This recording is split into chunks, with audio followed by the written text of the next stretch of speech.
Today we're going to go do some more lowering on the LTD. It's not low enough.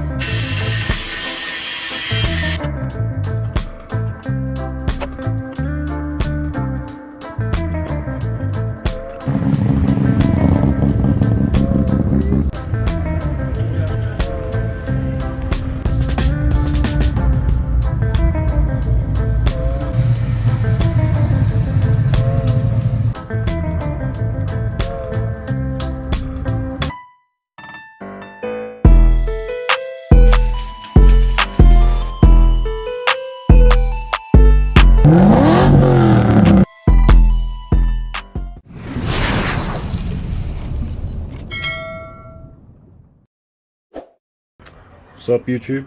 Back in today for another video. Today we're going to go do some more lowering on the LTD. It's not low enough, so we're going to sort some stuff out. Bear with me, I am suffering from the flu at the moment, but we got shit to do. I've got to try and get this car done before tomorrow because it's coffee and cars out at Greenlane again. So we'll try and get this car done real quick, give it a wash, and then we'll get it ready for the show. So what we're going to do, I'm going to take the rear springs out. I'm going to give them a little bit of a chop. It is safe, don't worry, I'm not being dodgy, even though I am cutting the springs. This will be all legit.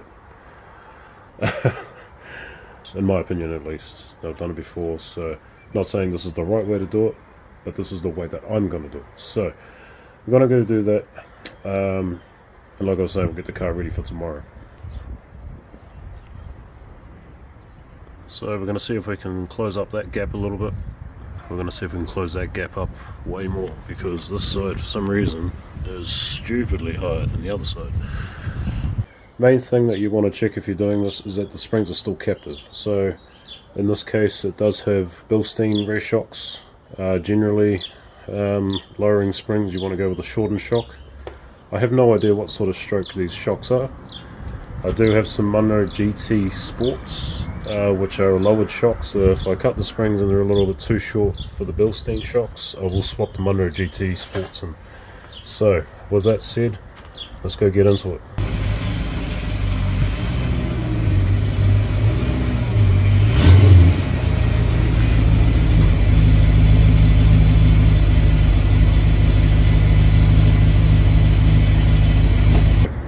Jack the car up, put the stands under the chassis rails.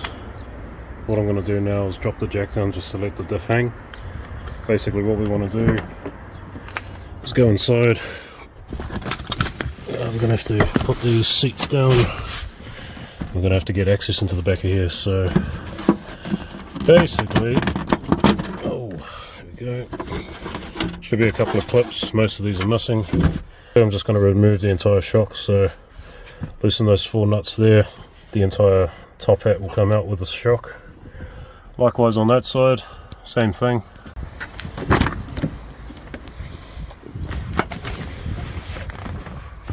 This one's got a few more clips.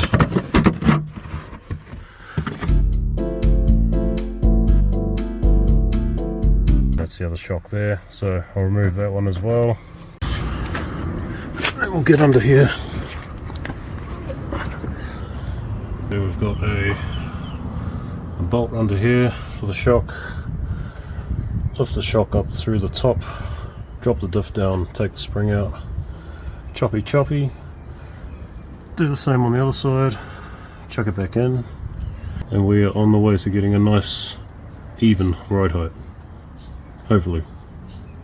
Now these lower shock bolts should be tight, because when I first got the damn car they were loose and the rear shocks were knocking around like mad, so yeah, it's nice to know that they're still tight.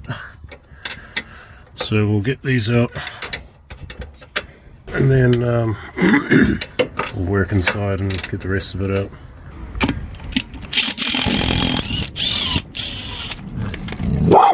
Don't start the show.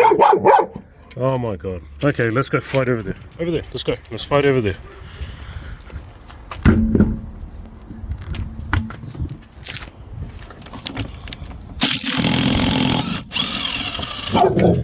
Oh, hello. Haven't you got any other toys to play with? Huh? What do you want to bite? You can bite my hand instead of yeah, what we have in here, potentially Dobie lows, hard to say. And we've got some Bilstein rear shocks. Reasonably good quality setup in the rear. Have no idea how old it is. When I got the car it was already fitted, so yeah, we'll work with what we've got. But yeah, they need a little bit of an adjustment, so we'll adjust it where we think we need to, and then reassemble it and see what it looks like.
Straight off the bat, these Bilstein shocks on the rear look like they're fairly short, so I would say they'd be more than capable of keeping the rear springs captive if I were to trim them.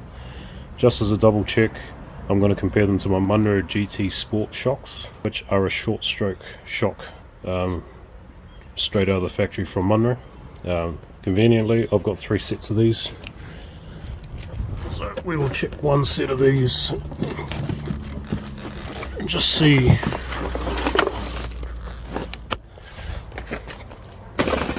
So we'll check a set of these and see how they compare. Part number if anybody wants it. So that's the Bilstein, that's the Munro GT Sport. So pretty close. So we are all go. Going down.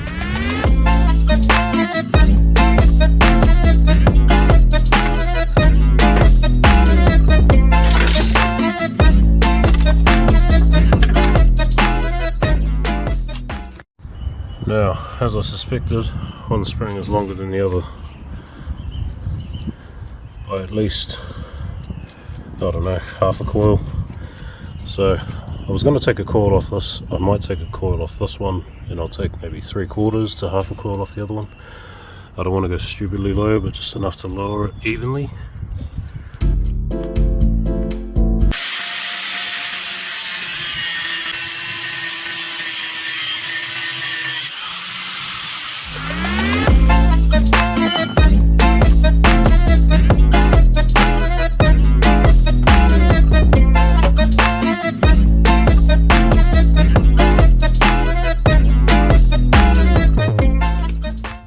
Alright, so running out of battery power on my phone. I've just got to put the chocks back in, tighten the bolts up, put the wheels back on, drop it down. Hopefully it's at a nice ride height. If it isn't, I don't give a damn. We'll fix it next week. Running out of time, and as you can see I'm running out of daylight as well. So next week's problem if it doesn't work out this week.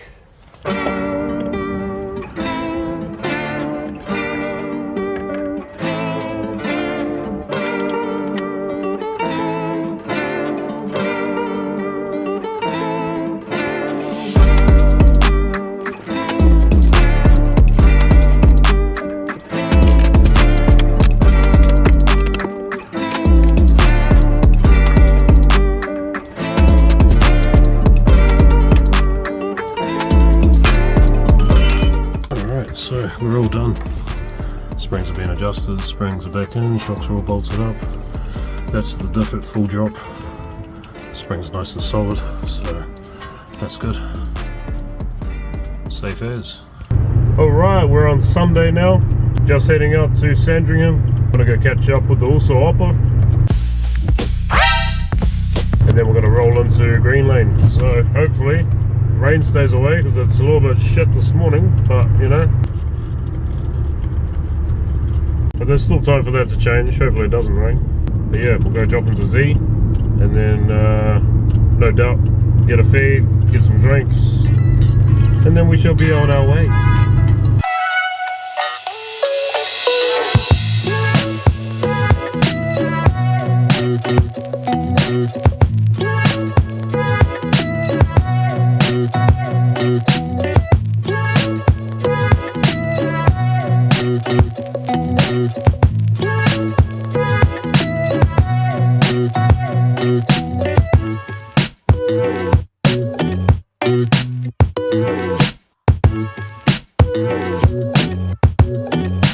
Where we'll be pretty soon.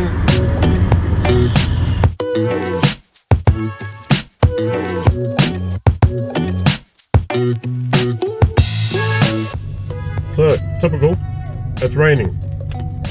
Doesn't matter, we will still go. So just over at the Z right now, so it's gonna head out I think.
For this video, didn't get much footage of the show today unfortunately, but I did get to catch up with quite a few of the guys, Peter, Casey, Brett, a couple other new faces as well that recognise me from the channel. Thanks for coming up guys, appreciate it. Appreciate you guys checking in and subscribing as well, so good to see there's some people out there following the channel and appreciating the content that I'm bringing out. It's always a good vibe. But yeah, done a fair bit on the LTD in recent times, so I might switch it up and do something different on the next video at least. I'll still try and get out to the car shows and whatnot, but see if we can do some work on some of the other cars instead of focusing on this one all the time. So I'd like to get back into working on my EL. Would like to get working on my XR8 again as well. Obviously my EF Turbo has been sitting around doing absolutely nothing for a long time as well, so yeah, try and get stuck back into those builds again if we can. But yeah, pretty stoked with how the LTD is at the moment. Obviously it's still slow as shit, so I'd like to get that sorted sooner rather than later, but at the same time we're going to start getting into some expensive territory when it gets to the engine at least. So yeah, we'll end the video on that note. Thanks again for watching guys, appreciate the support and the likes, the comments, the shares and everything, it means a lot. But yeah, until next time, chit chat.